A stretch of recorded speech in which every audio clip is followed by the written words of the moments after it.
All right, we're back. We are COMP3025 in the winter 2017 semester. That's mobile and pervasive computing. Week 4, part 2 of our broadcast. What we're doing today, again, is just to recap the things we already talked about. I've got this little project that's running. I'm demonstrating TypeScript through Create.js, so we understand how to create libraries and classes. And then I'm going to go into a little Ionic demo. I have a little PowerPoint that I'm going to share with you guys. Not yet.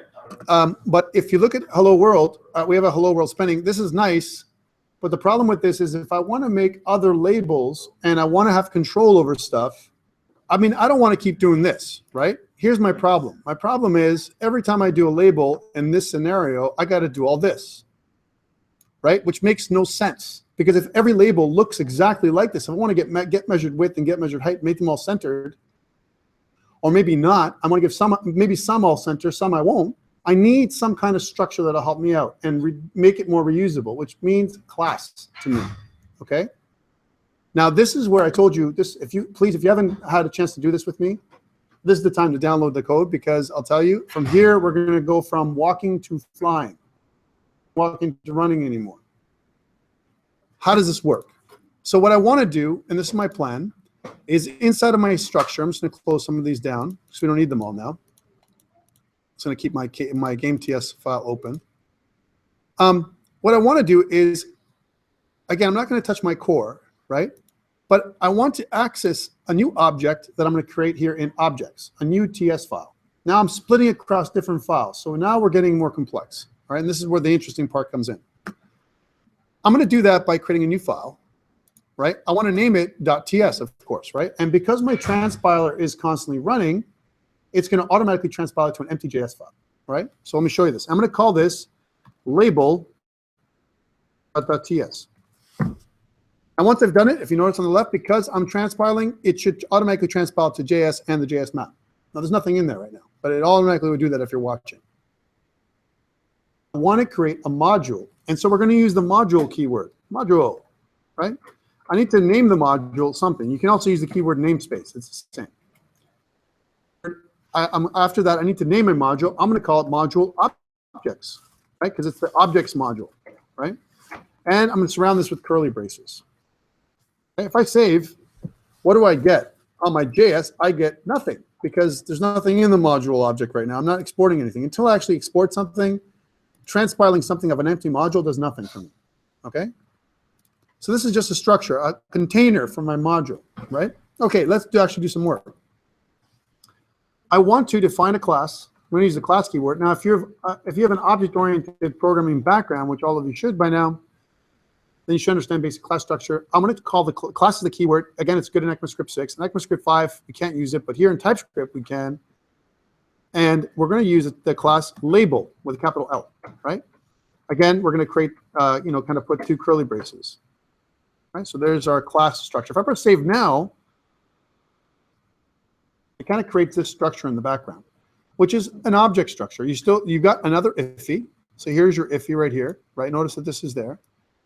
And I'm passing in the object, right, through my class, my function, right? Here's the constructor function. It's the empty constructor where I create an empty label. Remember, the constructor function in JavaScript is just a function. But on the TypeScript side, you get nothing. A constructor, and we use the keyword constructor for that. Here's my constructor, okay? And the constructor is an initializer. And just to give you some comments, I'll say this is my constructor. My comments, you can put more than one constructor. For now, we only have one. Now, this is nice, but where I really want to take advantage of it, and again, I want to treat this label as now hear my words, I want to treat it as a text object, but I want to extend the capabilities of a regular text object to include things like regex and reg-y, and so it's going to ask me for all those things when I kick off. The easiest way for me to do that is to extend the label class. We use the extends keyword, right? And what? Create.js.text.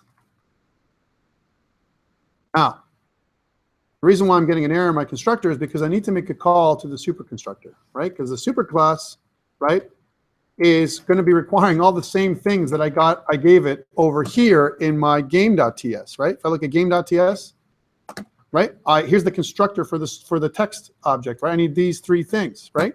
Well, just like that, if I look at my label.ts, my constructor for my label at the minimum takes nothing, but I really should pass in something. And I want to pass in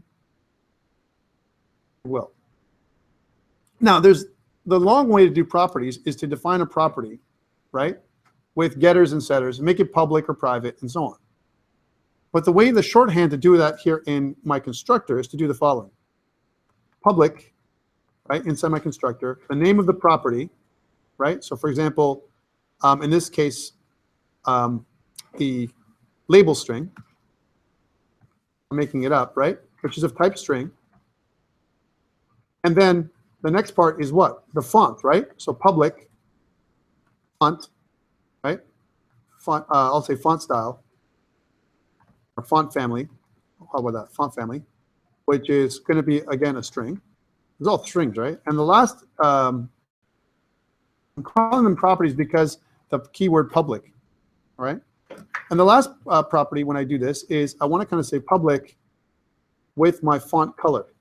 So font color, which is of type string. I'm going to make this kind of on 2 lines, right?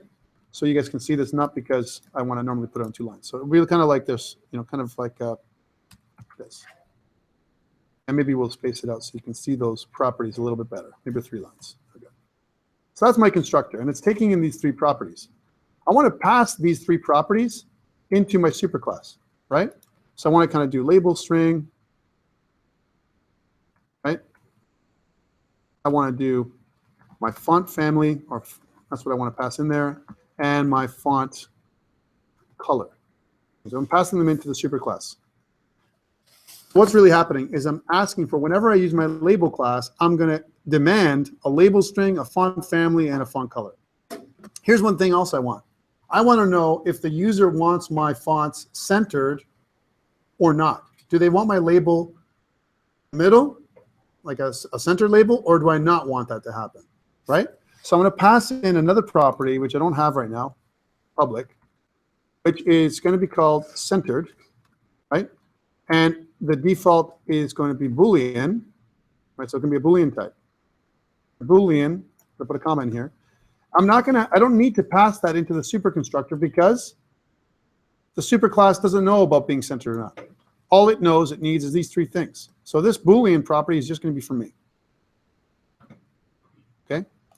Now I'm going to switch. I'm going to say if, right? Here's my class, right?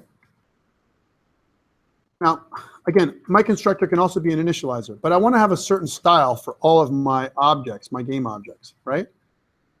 What I want to do is I want to call the start function from within my my constructor function, right? So I don't have a start function. The way you do methods in in TypeScript is, first of all, I define whether it's public or private. Public or private. Maybe we'll make it public, start. It's going to return void. Notice I don't use the function keyword here, just the name of the function, the method. And I'm going to call the start method from inside my constructor function, right? And it's got to be this dot start. I need to use the this keyword because I'm referring to this, my local method. So this is these are my public methods. Again, notice how I'm configuring my class here. In my public start method, what I want to do is I'm going to test, depending on if my my centered property is true, I want to center my string, my label. Okay, so I can do something like this: the following. I can say if this got centered, right? If it's true, then I want to say something like this. This. I'm using this keyword because guess what? My label is a text object, right? So I can say this dot regex, right, is equal to this dot get measured width, right, times 0.5. Same thing with my reg y value. only if the centered value that the user puts in is true, right?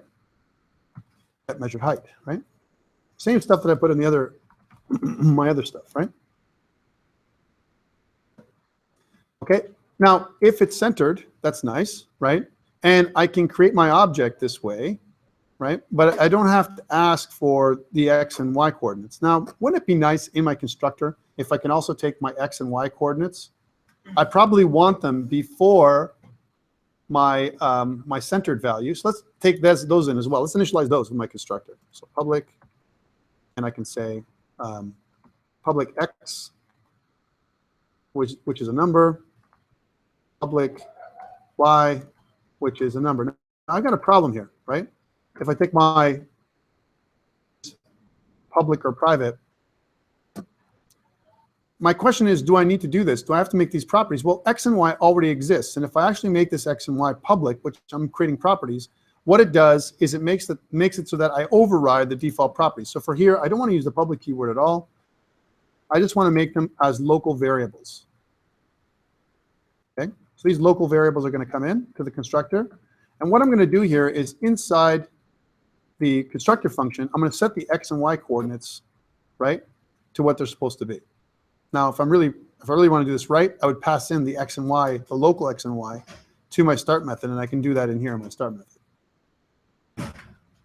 So I'm going to say, in my constructor function, I'm going to say this dot X is equal to X, the local X, Y is equal to the local Y, because this dot X and this dot Y already exist.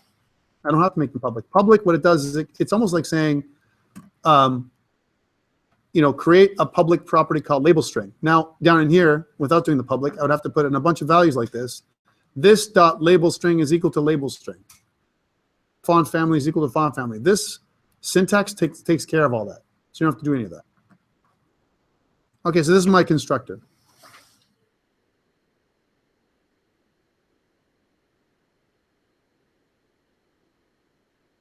Right? For my X's and Y's. But this is wrong, right? Why is this wrong? It's wrong because the X and Y will be set before we set our registration values. That means I can move this above it. So I'm going to start my method and then set my X and Y. It's going to return back in here. Set my X and Y after. Okay? Again, it's just a form. Now, what does it emit? And we say, you know, TypeScript emits JavaScript. So what does this emit on the back end? Well, let's take a look. Here's my JS. Okay, hello. Look at all this. Here's what it emits. It's pretty crazy what it emits, right? Notice that the use of the underscore, that's new, in the emission. It means that this is a private label string. So private label string is equal to label string, private this font family. It does all those things for me without having to do that myself. This is what it emits. It knows what I want, and it creates it for me. Okay? Questions so far? So again, I'm creating a class. Now, in order for me to make my class visible to the rest of my files, I need to use the exports keyword. So in front of my class, I'm going to use the exports keyword like this. Export. When I use export, what it's going to do is it's going to change my JavaScript file. In my JavaScript file, now it returns my label, right? Which makes it visible. My objects.label will be visible. Right? So this is what this does. So now this class is the class that I want to use for my label. Notice how I've constructed it. I have my constructor. I have a start method, right, that does something with my label, right? And my label is a text object, which has been enhanced. Gives me a different, it's just been configured a little differently. Make sense? Let's go back and utilize this thing. In order for me to utilize this is the first step. Step one, create a module that's in another file, right? I've made it, object. Step two, export a class that you want to share. Step three, I need to attach this bloody class to my index.html because my index.html is my manifest for my entire document. And if you don't connect it, it will never work. So in my index.html, I'm going to add, before my game script, I'm going to add my objects label.js, right? So how do I do that? Remember, these are all my game scripts, right? And this is my first one. I want to go scripts. Instead of core, it's going to be objects, right? Instead of game, it's going to be label. So I need to add this reference into my game scripts. Right, so now it's attached to my file, which means it's part of my entire index.html buffer, right? Great, that's fantastic. However, I can't get code hinting in my game.ts without making a reference to it. And we're gonna see some problems here, but here's how you make a reference. Because I need to refer to it. I want to get code hinting from my custom class, right? So I want to do the following: // reference path is equal to, and we're going to point to it where this thing is. It's because I'm in core, I got to go up one. I want to go down into objects. Notice it kind of gives me that, right? // and then it's label.ts. See how it gives me the code hinting, right? Label.ts. Oh. Label.ts. And then we're going to close off that little thing. Well, now once you have this, this is my first reference. But can you imagine if I had multiple references for this, right? Like let's say I have my label, my game, or my button. I have a bunch of other stuff too. I have like other kinds of game objects I want to include here. This could be very cumbersome to do this at the top of my file as a header. Wouldn't it be nice if I had a reference file that I could reference and have the reference file, all it does is have references to other references, which is probably the way to go. And so this is what I've learned to do. So in my core file, and to avoid this hell, I'm going to put all my references in one file instead of putting it at the top of my my main game script, right? I'm going to right click on core and add a new file that we're going to call underscore reference.ts. Because it's a TS file, it's going to automatically transpile to JS, right? Which is okay. But what I want to do in my game.ts is take this reference path here for a second, copy it, and go into my TS file and paste it. So now it's going to be referencing this object, right? So this object is going to be inside my reference.ts. And now in my game.ts, instead of referencing my objects, I'm just going to reference my local file called reference.ts, right? This one. And the reason for this is that it will avoid reference hell later on, right? Right now it's okay, but later when I add a bunch of references, I'm going to have like tons of references at the top of my file, and it's going to make it easier for me later. So what I'm doing is I'm referencing the reference file, and the reference file is referencing my label.ts. Okay, how do I use this bloody thing, right? First I'll save. And down in here, what I want to do is I want to create an object instead of my hello label being of type createjs.text. Let's change it. So my hello label now is going to be of type objects.label, like this. Objects, my custom objects module, dot, and you can see that I'm getting my label class, right? But this conflicts, I have an error, and this conflicts with this because hello label is saying it's a createjs.text. That's not true anymore. It's actually an objects.label. So I got to take this away. I got some of it, objects.label, but I'm missing a few things. Still red, and the reason for it is because objects.label needs a bunch of other stuff. It needs to know my x and y coordinates. Notice it says x and y, so 160 and 240. And it also needs to know if it's centered or not, and the answer is true. It's centered. Now, I've given it everything it needs, and guess what I can do? I can wipe out all this because now it's part of my label class. And now it looks a lot nicer, right? Okay, but does it work? That's the challenge. The challenge is, I'm going to save all. Does it work? Let me take a look at my JavaScript to see that it gets emitted. So look at my game.js. You can see that now everything is coming in. I've got a reference to my reference file, and I'm actually creating a hello label, and my hello label is of objects.label where I'm passing in different information. All this is fairly the same. But what happens on this side? Has it been affected? And how do I know this is really working the way with my new label class? Well, a hint for this would be how many times have I rebooted my server, right? Notice that now it's looking at my label.js. Before it wasn't, and it's calling it. Nothing has changed, but it's actually calling my label.js file, which is a good sign, right? The other way to know that it's working is if you look at the inspector, right? Under the inspector, when I go to console, there's no errors, right? If there's errors here, and if you look at the sources, right, you can see under sources, if I go to scripts, This, by the way, you can do the same thing when we troubleshoot our Ionic app later on, right? If I go to core, I can see that I've got two files, game.js and game.ts, and I can see what they are, right? My game.js is here. My game.ts isn't visible because of the way it works, right? But under objects, I also have a, label.js. Here it is. And this label.js is actually connected to my index.js, index.html, right? There it is. So I know this is actually working the way it's supposed to work. I know it's kind of a convoluted explanation, but this is cool. So what I can do, instead of doing this, spinning it around like the way I want to, right? What I really want to do now is position my label above into the center. So let's go back. That was just a test to see if it worked. So I'm in my game.ts.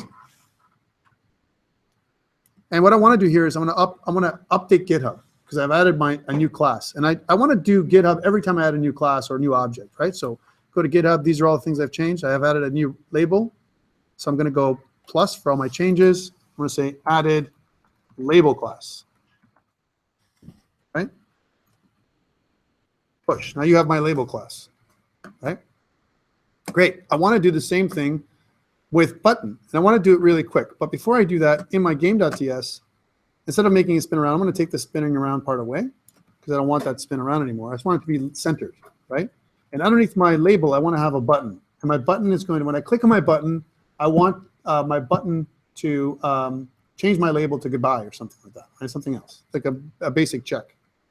Now, I can go through hell and do the same thing as I did last time. I can go through my hello label, and I got a regex and res-y values, and the button, the bitmap is very similar, right? But instead of creating this bitmap manually here, which I know I'm going to have to do, so this is my, add hello label to the stage. That's what this is happening, right? And display it, right?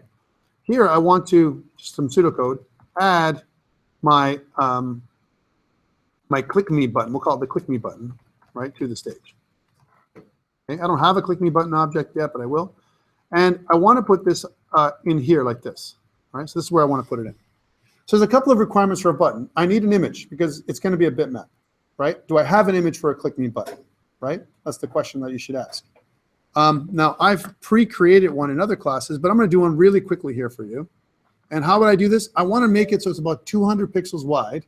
Remember, 320, right, is my width. Maybe 180 pixels or something like that. It's kind of a bigger button. And about 60 pixels tall by default. All right, so let me do that. So how do I do that? Some kind of program you can use. I like Fireworks. You can use whatever you like. But in here, I want to make a new button object, a new bitmap. And I'll share it with you in a second. So File, New. And my button, notice it's 300 by 90. That's too big, right? I want to make it so it's like 180, by 60.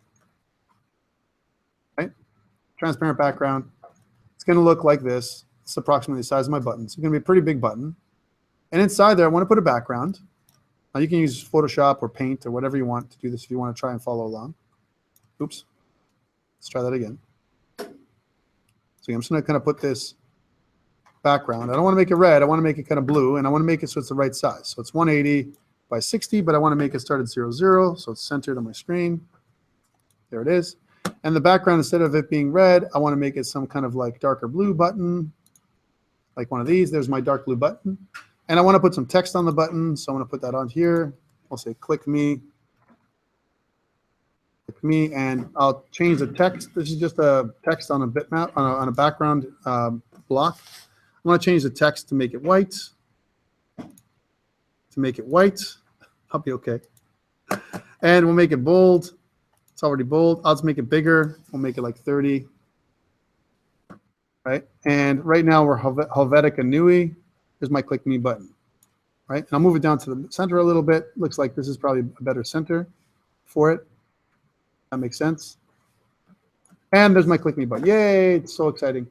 I'm going to save this click me button in my project as a PNG image. So File, Save As, and then on my project, which is on the desktop, I have this lesson 4. I'm going to go into my assets. Oh my God, the first time we're adding an asset, I'm going to put in a new folder called Images. Inside my Images folder, I'm going to call this the Click Me button. Click Me button. There we go. So we have an image for the button. There we go. And just so you can follow along right now, what I'm going to do is inside my desktop on my assets, images, if you want to follow, I'm going to take my click me button, copy it, or actually go into Slack for you guys, right? And let's bring that up here again. There we go. Sorry, desktop. There we go. And I want to drag and drop that into your Slack channel here for MAPD, sorry, COMP3025. So here's our Slack channel with my accident on the 401. I'm going to drag and drop this button onto the Slack channel, right? And I'll say for my title, this will be my, well, I'll leave it alone for now. There's my click me button. Yay, click me button up in.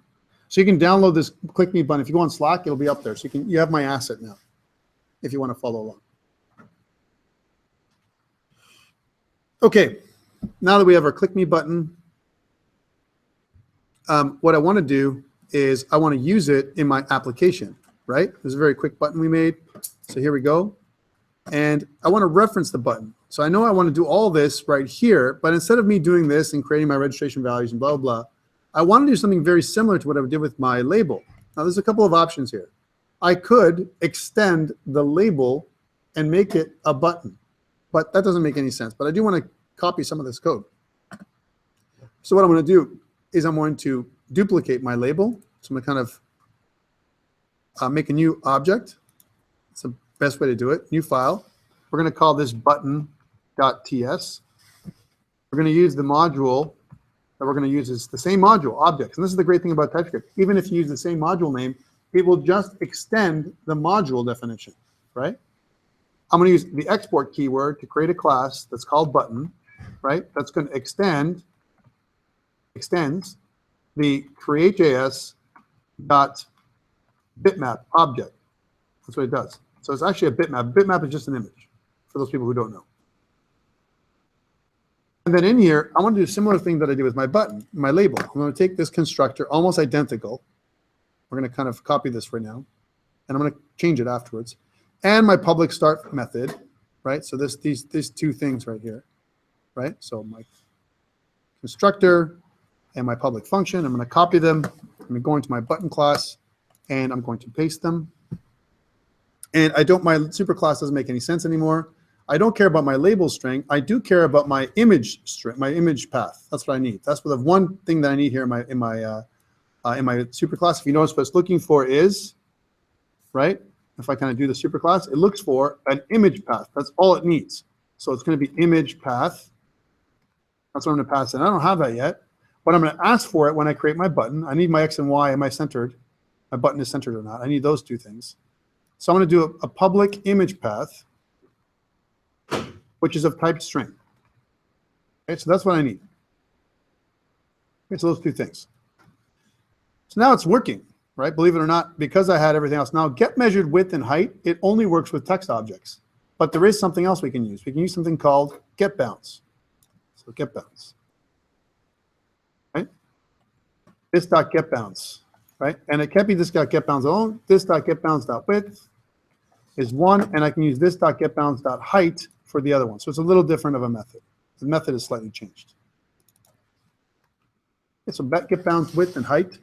I got my registration values, and I can display my button theoretically anywhere I want, right? This is it. This is my button class. Okay. I need my export keyword like we did before. And when I look at my button.js, it does almost exactly what I did with my label. Now it's very similar, and you might think, well, Tom, you can almost, there's some similarities. Couldn't I make a super game object? Not yet. Not yet. But yes, I can. I can make a game object that I can inherit, or I can make an interface that I can kind of make I can subscribe to a type of interface, because that's all stuff that I can add from a syntax perspective in TypeScript. Great, so I got my button, I got my label, but I want to use my button for the first time to test it. Well, I need to do a few more things. I've defined my module, I've got my class, but I haven't linked it to my index.html. That's the next step, right? So I got my label, and then I'm going to put my button in my index.html. Again, it's under objects instead of label. It's going to be called button. That's linked into my index.html. It needs to have to be here. And then in my reference.ts file, I need to make a reference to my my button as well, right? Because in my reference TS file, I got to say button, right? And that has to work. So I got my label and a reference to my button. Fantastic. Now, in my game.ts, right? Now that I've referenced the reference file, so I'm good. But up here, instead of my let hello label be an object's label, I want to do let click me button be of type objects dot button, right? Because that's what it is. It's a button now. And if I hover over it, you can see that that is the reference I'm getting from my button. This is the last I'm going to make before I do my game. And now I'm going to try this out. I'm going to say, here's my hello label. This is my button. How do I do it? I'm going to say my click me button, just like we did before, is equal to a new objects.button. And I'm going to pass in the image path and my X and Y coordinates and if it's centered or not, right? So my image path, now I got to be very careful. I'm not preloading, and I'm sitting inside core. So I got to go up one level to scripts, up another level to the root, down into assets, down into images. That's the exact path. So it's up one, up two, down into assets, down into images, and then the name of my button, which is the click me button. All right, this one. Click me button dot ping. You put all that in there. That's one thing I need. I also need, if you notice, this part of my constructor, I need my X and Y coordinates. Now, if my label is sitting at 116, 240, right? That's 160 to the right and 240 down, right? In the middle of my screen, I want to put it slightly lower. So I'm going to use 160 as the middle, but I want to put it probably somewhere around 300 or so. I also want to center it. These are all things I want to do with my button, right? Notice the form is very similar. Then I want to add it to the stage. Now, if everything went well, I should have a button. It's just an image right now. Okay, all it is an image. I have a button, and underneath underneath the label. Let's see if that works. I'll go back here, and it's pretty good. I can't do anything with the button, right? I want to do it like this. When I hover over the button, I want it to gray out. I want it to kind of have an opacity change, right? When I hover over the button, okay? I got to register event handlers for this to work, right? So when I make my button, the only way I can do it is if I register event handlers. Okay. Whoa. Do I want to make it so that I do the event handlers in my class? And for the most part, I would say yes, except for my click button functionality. Why? Because my click button, when I click my button, will be always different. I might have different buttons. Maybe I want the hover effect to be for every button. But my click function, when I click on the button, will be different because every button will be different. All right? Let's try this out. So inside my class, going back to my class to modify my button, I'm not done yet. I need to register an event handler, right? So that I register it either in the start method or in my constructor. I don't mind doing it in my constructor. I can say this.on, and then what is it? I'm going to do a mouse over.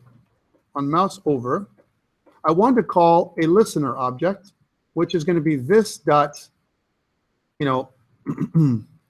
this over function that I'm going to call, right? So this dot over, we're going to say. I don't have that function yet, but that's what I'm going to do. Okay, that's one. Next, I want to say this dot on mouse out, right? When I'm leaving everything, I'm going to say this dot out, whatever that is. I don't have an out function or an over function right now. Over and out, right? Over and out. And let's define them. So again, this is inside my method, and I have a bit of an error here because I forgot to add a curly brace. And I can fix this, the formatting, if I kind of select everything, and if I say something like format selection, it'll change my formatting. Be aware that it'll do that, but it'll fix it. So I need over and out. This is the closing of this if statement. This is the closing of the public start method, and I need to make two more private functions. And if I'm making over and out private, then I want to make them underscore because that's my style for private methods. So that's what I'm going to put down here. So here's our private methods. You can see how I'm formatting everything. And inside of here, what I want to do is I want to do something like this. Private, the private keyword, and then underscore over, right?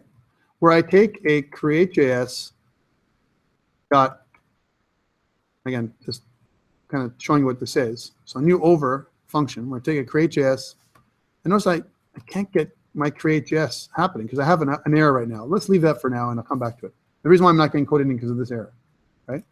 I know it's going to return void, though. That's what this does. Private over, there's an over function. And I also have a private out function, and this is also going to return void. All right, so over and out. Now I'm not getting errors over here, but I want to pass in a create.js dot mouse event, right? And there's a problem. I'm not getting code hinting from my create.js. Why is that? Well, a couple things are happening here. One of them is I've defined a private variable, right?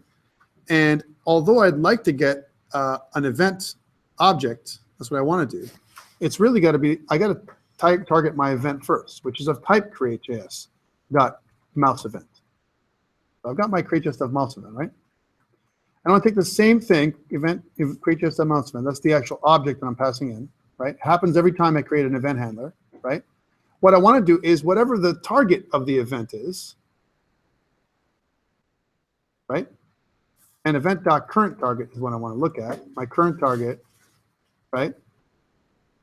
And my opacity, that's what I'm looking at.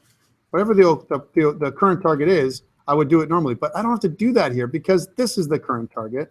So all I have to do is this, right? Dot alpha is equal to 0.7, let's say, when I'm over it. I want to change my alpha when I'm out. This dot alpha back when I'm out is equal to 1, which means I'm going to make it opaque again. This is going to be somewhat 30% transparent. Alpha channel is what I'm talking to. It's the opacity or the transparency, if you will, depending on how you look at it. Now, if that's true, and if I made it work, then when I go back to my thing, I want to do this, but I'm not getting an effect. And the reason why I'm not getting an effect, it takes a lot of computational cycles with JavaScript to create this kind of user interface button events. And normally for games, we turn them off. But I want to turn them back on again. And the way to do that is to go into your game.js or game.ts. And inside where we define our stage, what I also want to do is define my stage.mouse enabled, this mouse over, enable mouse over method, right? And I want to put in how often, the frequency of the updates. And I want to make it so it's 20 times per second. So 20 frames per second. The higher value you put in here is the craziest. It becomes a lot more computationally expensive. So enable mouse over events every 20 frames. Okay? Not every frame, because if you did it every frame, it'd be too computationally expensive for this to run. It would really slow down your application. And by the way, if you're making a game that does not require it, you turn it off, right? You turn this thing off for different stage objects.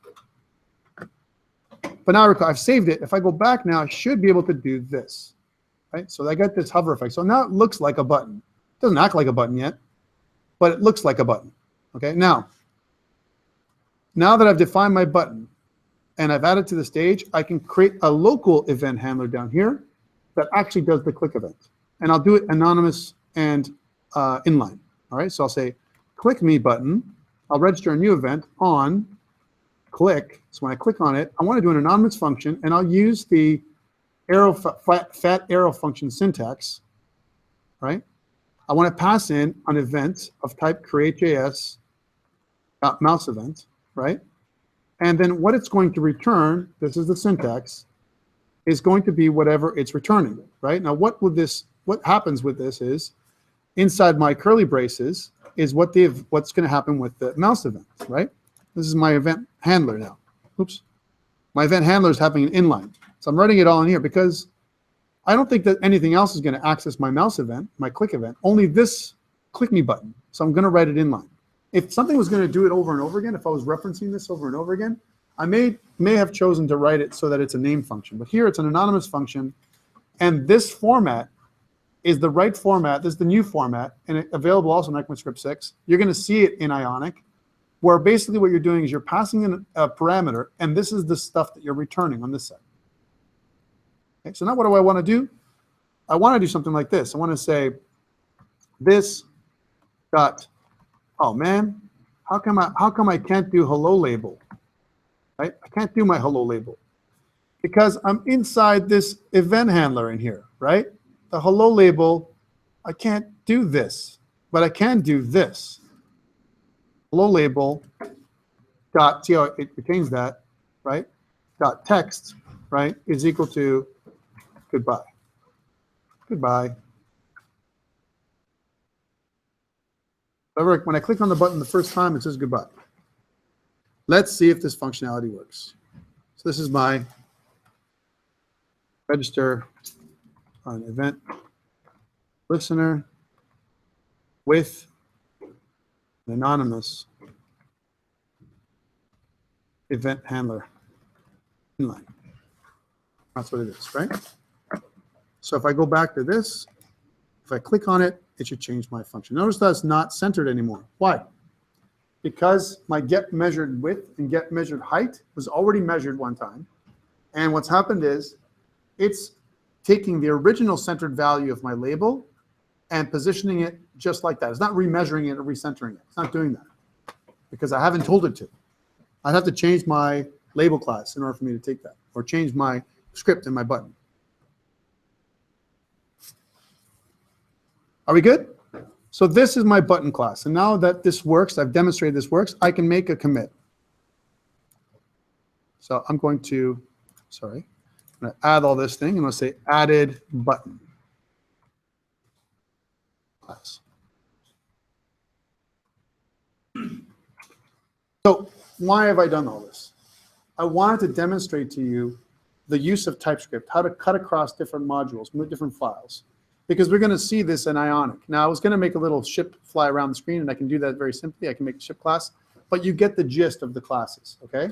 Maybe we have another time. I'll take the same project in lesson 4 in another section because I don't want to lose. We only have a few minutes left, and I want to show you what Ionic looks like. This is why I've done all this work, right? So you can see how TypeScript is doing stuff. Let's take a look at a module that's been we can create with Ionic, right? And I've already pre-done this. Right? But here's the PowerPoint. So if I go to courses and look at our course for today, I have this lesson 4. I'm going to deliver it up on Blackboard later on. So here's my PowerPoint, and I want you to take a look at this. So here, we talked about all this last week. I wanted to show you some of this week. I'm going to show you some of this next week. But I was looking at this last night, and I was going, if I start talking about this stuff and they've never really done a TypeScript class, it's going to be really hard for them to understand. And next week, I really want to focus on Angular, right? Because we haven't talked about Angular 2 at all, which uses TypeScript, right? You can't do Angular without TypeScript. So you have to have kind of a pure TypeScript example, no Angular, right? Which is what I did today.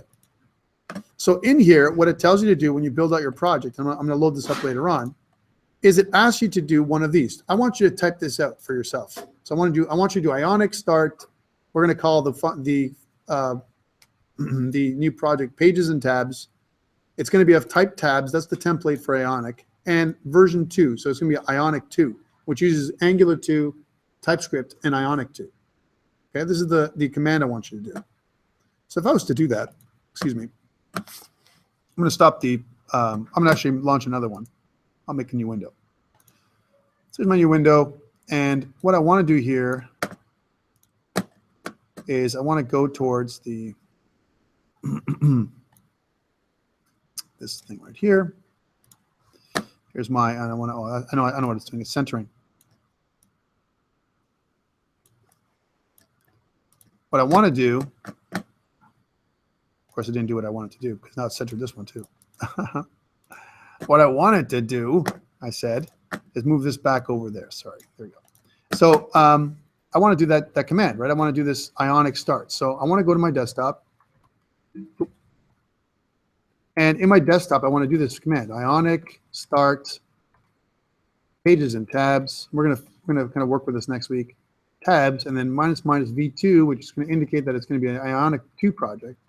And it's going to generate this, kind of scaffold out this project for me by downloading all the components from the Ionic website, right? and also using the installed Ionic. Remember, I have Ionic installed locally with NPM, right, and Cordova.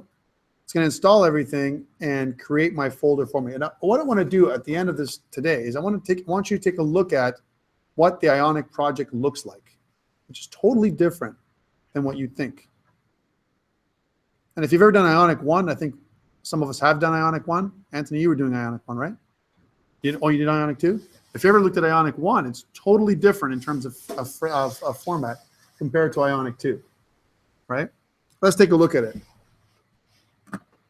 So I'm going to go over to my desktop. I've got this Pages and Tabs application now. And again, you could have launched it yourself if you follow the same thing. So here's my Pages and Tabs, right? And what I want to do here is I want to launch a new Visual Studio Code window. So it's a new project, basically. And I want to drag and drop this Pages and Tabs folder in here for you. Let's take a look at some things that are similar. Hey, take a look. Look, there's a VS Code. And here's my typings. The same typings that I would have in my node modules, right? But for example, at types, you can see that I have some type. Once you see at types, you know that this is using TypeScript. And I've got typings for Cordova, right? Here's my type definition for Cordova. And by the way, it automatically says, hey, I noticed that your workspace uses TypeScript 2.09. They're behind Ionic. And you've got a bundled build of 2.14, right? I'm going to just use my workspace version for this one. Right? I don't have to use actually, either one is fine. I'll use bundled. There we go. Now, when I do that, notice that each of these type definition libraries describe Cordova Ionic and describe the Cordova library as well as jQuery. So here's my jQuery library. So these are all the type definition files for TypeScript to make use of all this stuff. Okay, let's take a look at other ones. So when I run this thing, here's my Ionic config. Here's my package.json. Notice that I have my scripts here, right? As well as here's all the dependencies. And once you see something like this, at Angular common, at Angular compiler, these are all the Angular libraries that it adds in as dependencies, right? But I also have some TypeScript dependencies. So I need TypeScript in this project, as well as Ionic app scripts. Okay. Let's take a look at the typings. There's also a Cordova typings.d.ts. And there you have some reference paths like we saw in our other library we built on our own. So again, without seeing this, you could probably not deconstruct this so easily. You would not look at this and go, what is this stuff? Now you know what it is. It's reference libraries that reference other libraries that are built on top of TypeScript. That's what it is. These are TypeScript libraries, right? And they're inside my VS Code folder, which is up here. That's where they've put everything. So this is how I'm going to get code hinting within my file when I start programming Ionic. That's how I get the code hinting. Okay. Inside my source folder, this is where I have all my themes. Here's my declarations, another declaration file, right, when I'm declaring modules. Here's my manifest.json for my Ionic manifest, right, with the service worker that works in the background and so on. And I have my pages here. Here's all my pages. Now, this is a really fantastic way of doing things, and we're going to talk about this next week more. I'm just deconstructing it for you this week. Here's my about page. Take a look what I got. I got my about.html. This is it. This is what my HTML looks like, right? I got my about CSS, which is my Sass, right? I'm using, I'm going to convert my Sass to CSS. I need to do that somewhere. And then I got my TS file. Uh-oh, what the hell is going on here? Well, you know something about what's going on, right? Except for this. And you may have never seen this before. And this is something new with Angular 2, which we're going to talk about next week. It's something called a decorator, right? Angular 2 uses something called decorators as a syntax all over the place. And this decorator starts with an @ sign, and it has an object, which in this case is defining a component. Angular 2 is all around components. They've done away with strictly using controllers like Angular 1 used to use. It's a component-based model. So here we're defining a component which has two properties, right? A selector, page about, and a template URL, which is the about HTML. And if we ever think about template URL, that is the partial page that we're going to smash together, right, on the back end to create our final HTML pages. That's what Angular does, right? It uses these templates to create pages. And now we're using the export class. Look, I'm importing a couple of classes, one from Angular and one from Ionic Angular, those two classes. One is being called component. That's the components that are going to be taken from Angular. That's why I can get this component decorator. And when I use the import keyword, my nav controller comes from the class Ionic Angular, right? So I can use the nav controller keyword here. That's what it knows. That's how I can get code hinting. That's how I can get the classes imported into my libraries. And it makes it a little easier. With what I did now, it makes it probably a little easier for you to understand what's happening. The only difference for us in our little project is we didn't use import, but I could totally do that.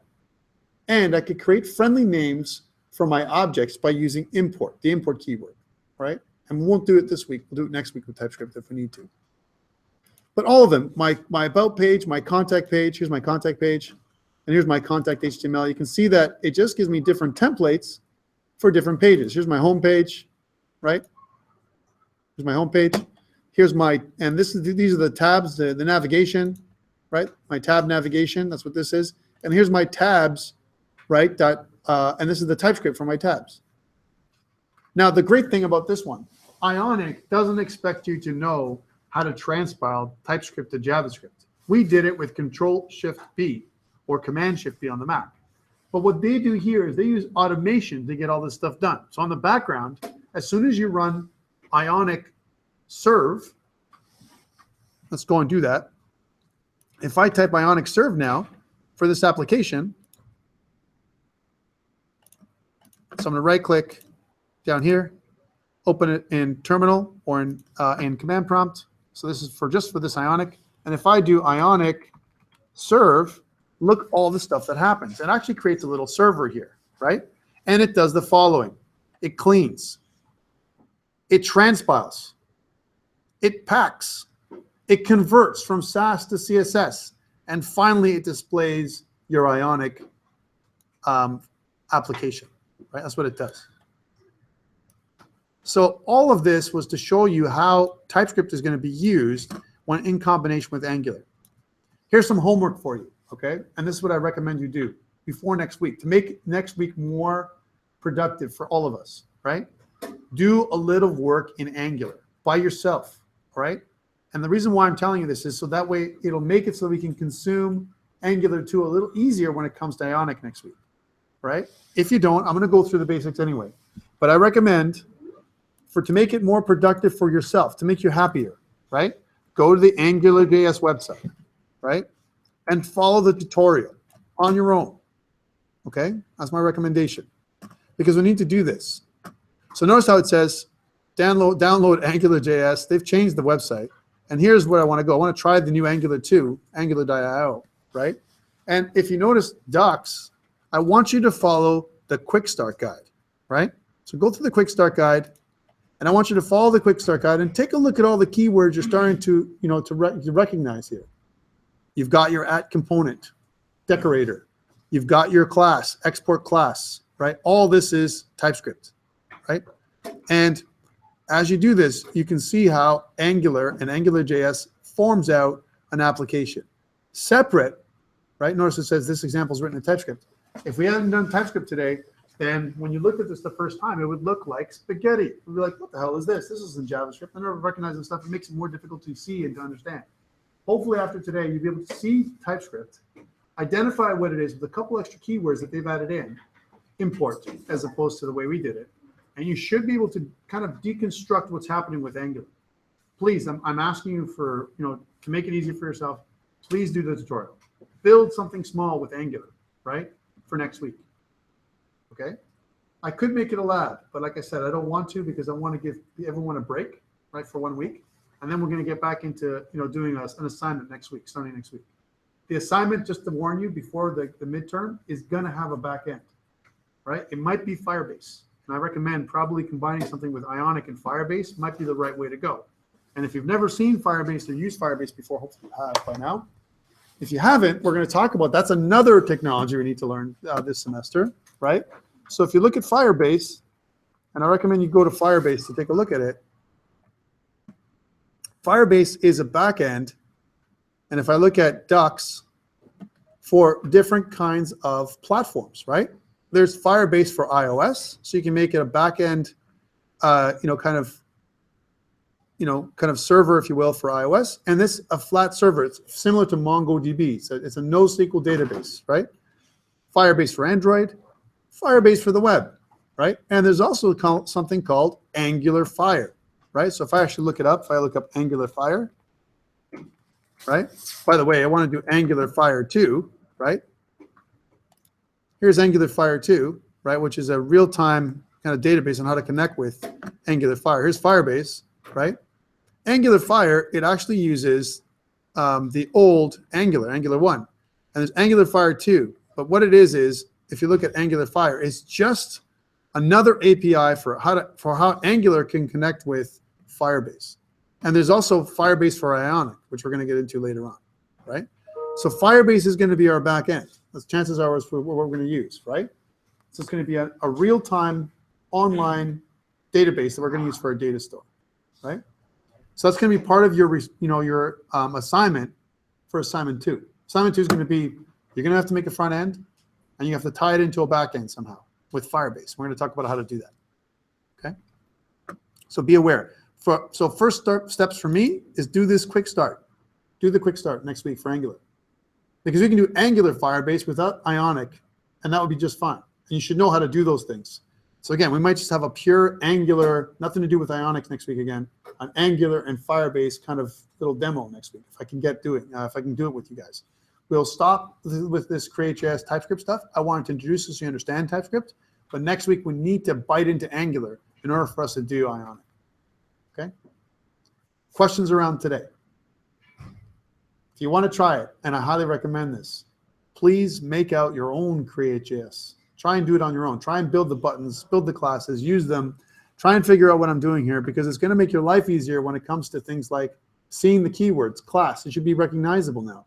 Class, export, module, namespace, all those kind of things. Imports, all those kind of keywords are the things that Angular is going to use. Questions? All right, see you next week.